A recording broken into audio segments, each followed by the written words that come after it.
దక్షిణ తెలంగాణలో కొండలు పీఠభూముల మధ్య ఉన్న అమ్రాబాద్ అటవీ ప్రాంతంలో గిరిజనులు తరతరాలుగా నివసిస్తున్నారు. సీజన్ల వారీగా అటవీ సేకరణ, పశు పోషణ, పరిమిత వ్యవసాయంపైనే ఆధారపడి జీవనం సాగిస్తున్నారు. చాలా మంది గిరిజన రైతులు వర్షాధార వ్యవసాయంపై ఆధారపడుతున్నారు. దశాబ్దాలుగా పోడు సాగు చేసేందుకు విద్యుత్ సౌకర్యం కోసం ఎదురుచూస్తున్నారు. పంట దిగుబడులు రాక తక్కువ ఆదాయంతోనే జీవితాలను నెట్టుకొస్తున్నారు. ఆధునిక సాగునీటి మౌలిక సదుపాయాలకు అందుబాటు లేకపోవడం వల్ల వారి భూములు నిరుపయోగంగా మారాయి. ఈ సమస్యలను అధిగమించడానికి గౌరవ సీఎం శ్రీ రేవంత్ రెడ్డి గారు, గౌరవ డిప్యూటీ సీఎం భట్టి విక్రమార్క గారు సరికొత్త పథకానికి శ్రీకారం చుట్టారు. పోడు భూముల పట్టాలు తెలంగాణ ప్రభుత్వం వచ్చినాక ఇవ్వడం ఎంతో సంతోషం ఉంది. మా ముఖ్యమంత్రి గారికి ఎల్లవేళలా రుణపడి ఉంటామని మనస్ఫూర్తిగా కోరుకుంటున్నాను. మనిషికి ఎకరన్నర భూమి ఇచ్చారు. అందులో మీరు ఏ తోట పెట్టుకుంటారంటే నేను అవకాడో పెట్టుకుంటానని చెప్పాను. చెప్పలేనంత ఆనందంగా ఉన్నాను. నా ఊరికి ఇలా జరగడం, నా ఊరికి ముఖ్యమంత్రి సార్ రావడం ఎంతో అదృష్టంగా భావిస్తున్నాను. సౌరశక్తిని ఉపయోగించి గిరిజన రైతులకు ఉచిత విద్యుత్ సరఫరా చేసేందుకు ఇందిరా సౌరగిరి జల వికాసం పథకాన్ని రూపొందించారు. సోలార్ ఎనర్జీ ద్వారా ఉచిత విద్యుత్, borewells, solar pump sets, drip irrigation వంటి ఆధునిక సాంకేతికతలను అందించడం ఈ పథకం ముఖ్య ఉద్దేశం.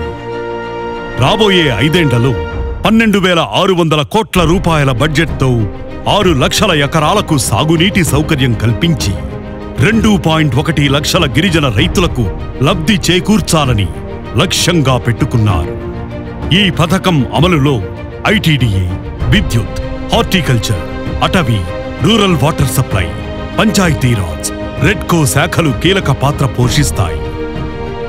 దేశంలోనే గిరిజన రైతుల కోసం ప్రత్యేకంగా సౌరశక్తితో వ్యవసాయ సాగు పథకాన్ని ప్రారంభించిన మొదటి రాష్ట్రంగా తెలంగాణ నిలువనున్నది. పోడు భూముల పట్టాలు ఇస్తూ మాకు ఇక్కడ మా భూములలో పండ్ల తోటలు పెట్టించడం అనేది జరుగుతుంది. పండ్ల తోటలు పెట్టియడమే కాకుండా బోర్లు వేయించడము, అలాగే డ్రిప్స్ ఇవ్వడం, సోలార్ ఫిట్టింగ్ అనేది చేయడము, మా ఊరినే మరి ఎంపిక చేసుకొని మేము ఒక స్థాయిలో ఉండాలనే మాకు ఇవన్నీ పెట్టించి ఇవన్నీ చేయడం అనేది జరుగుతుంది. మాకు చాలా సంతోషంగా ఉంది. మాకు సీఎం సారు ముందరికి వచ్చి మాకు ఇంత బాగా చేస్తున్నందుకు మేము చాలా ఆనందంగా ఉన్నాము. సార్కు ఎల్లవేళలా మా పిల్లలతో సహా అందరం రుణపడి ఉంటాము.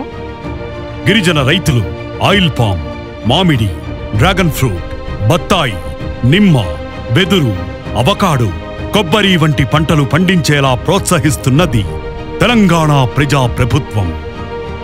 డ్రిప్, స్ప్రింక్లర్ వ్యవస్థలతో భూగర్భ జలాలను సంరక్షించడంతో పాటు రైతులు స్థిరమైన వ్యవసాయ పద్ధతులు పాటించేలా తోడ్పడుతుంది.